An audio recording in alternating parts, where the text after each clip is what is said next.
मामा और पापा के बीच फंस फंस कर थक चुका हूं मैं।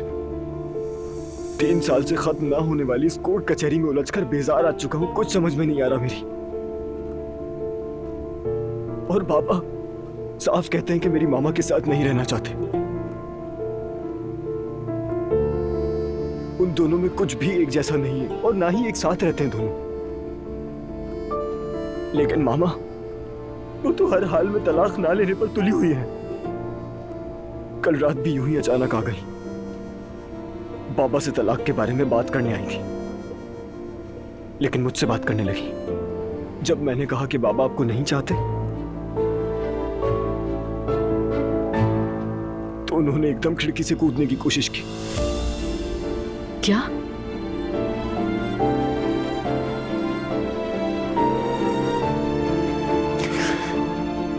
मैंने उन्हें रोकने की कोशिश की। मैम, शायद सिर्फ 5 मिनट ही गुजरे होंगे, मगर मेरे लिए तो वो वक्त गुजर ही नहीं रहा था।